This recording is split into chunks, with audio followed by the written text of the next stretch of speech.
علی علی حق ہے، علی حق ہے، علی حق ہے، علی علی جدھر حق ہے ادھر مولا۔ گمراہی کا پہلا زینہ لقمہ حرام ہے، پہلا زینہ۔ اور یہ لقمہ حرام کبھی انسان خود کھاتا ہے اور لقمہ حرام کی وجہ سے اس کا وجود آلودہ ہوتا ہے، اور کبھی ماں کے دودھ کے ذریعے سے بچے میں منتقل ہوتا ہے، اور وہ جیسے جیسے بلوغت کی طرف بڑھتا ہے ویسے ویسے انحراف کا شکار ہوتا ہے۔ چھوٹی بات نہیں ہے یہ۔ آج اگر آپ کو معاشرے کے اندر اس حد تک بے راہ روی نظر آتی ہے، اس حد تک گمراہی نظر آتی ہے، اس حد تک فحشاء نظر آتے ہیں، اس حد تک منکرات کا پھیلاؤ نظر آتا ہے، تو اس کی ایک بنیادی ترین وجہ لقمہ حرام ہے، بنیادی ترین وجہ۔ غالباً علامہ یہ مجلسی دوم کا واقعہ ہے، مجلسی اول یا دوم، مجھے تردد ہے، شاید وہ ہو یا یہ ہو۔ اپنے 5 سال کے بچے کا ہاتھ تھام کر تشریف لے گئے مسجد میں نماز کے لیے۔ اس زمانے میں ظاہر ہے آج کی طرح کا نلکے کا نظام نہیں تھا، تو لوگ مشکیزے میں بہت دور دور سے پانی لے کر آتے تھے۔ منہ مشکیزے کا بندہ ہوتا تھا، جس نے وضو کرنا ہوتا اس مشکیزے کے منہ کو، ستری کو کھولتا، وضو کرتا، دوبارہ باندھ دیتا۔ مجلسی اندر تشریف لے گئے نماز کے لیے، بچہ ساتھ میں تھا۔ نماز سے فارغ ہو کے جب باہر آئے تو دیکھا بچہ باہر کھیل رہا ہے اور اس کے ہاتھ میں کیل ہے، اور اس کیل سے اس نے اس مشکیزے کو سوراخ کر دیا ہے۔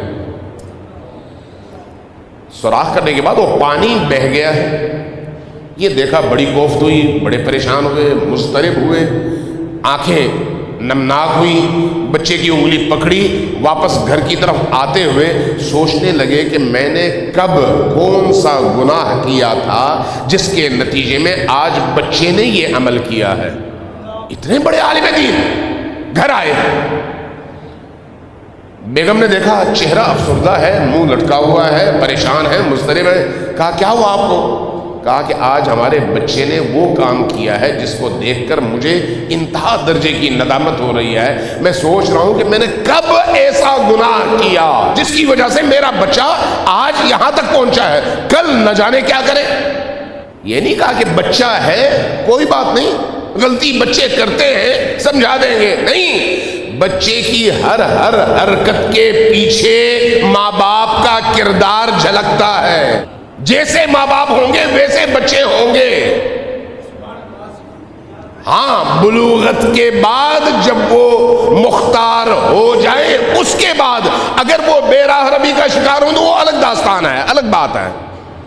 لیکن جب معصوم ہے بچہ تو وہاں پر ماں باپ کے اثرات نظر آتے ہیں، چاہے وہ کوکھ کے اثرات ہوں یا خوراک کے اثرات ہوں یا اس گھر کی انوائرمنٹ کے اثرات ہوں، یہ نظر آتا ہے، جھلکتا ہے بچے کے کردار سے۔ کہنے لگے کہ میں پریشان ہوں کہ وہ کون سا میں نے گناہ کیا جس کی وجہ سے آج اس بچے نے یہ کام کیا۔ بیگم بڑی پریشان ہوئی، وہ بھی بڑی پاک باز خاتون تھی، بہت پہنچی ہوئی خاتون تھی، بہت پریشان ہوئی۔ کچھ دیر سر جھکائے سوچتی رہی، اس کے بعد کہا کہ آغا جرم آپ نے نہیں میں نے کیا تھا۔ کہا وہ کیا؟ کہا کہ جب یہ بچہ میرے پیٹ میں تھا، توجہ چاہیے آپ کی، جب یہ بچہ میرے پیٹ میں تھا تو ایک دن میں ہمسائے کے گھر گئی تھی۔ ہمسائے کے گھر جا کر کچھ دیر میں بیٹھی، جب نکلنے لگی تو ان کے صحن میں انار کا ایک درخت تھا۔ اس انار کے درخت پر پھل لدا ہوا تھا، پکا ہوا تھا۔ میرا جی چاہا ایک توڑ لوں، اگر میں گھر کے مالک سے کہتی تو وہ مجھے دے دیتے، لیکن میں نے ان سے کہا نہیں۔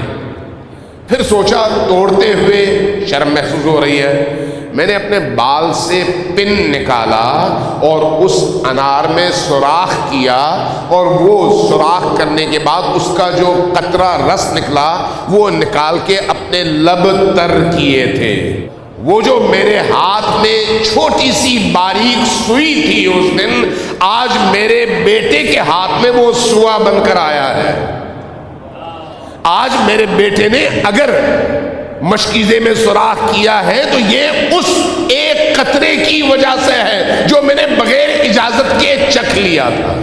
پاک باز لوگ ہوتے ہیں، ان کی زندگیوں میں چھوٹے سے چھوٹا جرم بھی اپنا اثر دکھاتا ہے، لیکن جو صبح سے شام تک حرام میں مبتلا ہوں ان کی زندگیوں پر اس کا کوئی اثر نہیں ہوتا۔ اس لیے یہ نہ سوچیں کہ بھئی دنیا تو اتنا بڑا کرپشن کا شکار دنیا ہے اور ہر طرف زیادتی ہے، حرام خوری ہے اور جرم ہے، جرائم ہے، تو پھر ان سب کے ساتھ ایسا کیوں نہیں ہوتا؟ نہیں، اس کا تعلق ہر شخص کی اپنی ذات سے ہے کہ کون کس حد تک پاکیزہ تھا اور اس کو کس حد تک پاکیزہ ہونا چاہیے تھا۔ جو جتنا غلاظتوں میں ہوگا اتنا ہی بے خبر بھی ہوگا اور اللہ اس کو اس کے حال پر چھوڑ دے گا۔ علی علی حق ہے، علی حق ہے، علی حق ہے، علی علی جدھر حق ہے ادھر مولا، جدھر حق ہے ادھر مولا، جدھر مولا ادھر حق ہے۔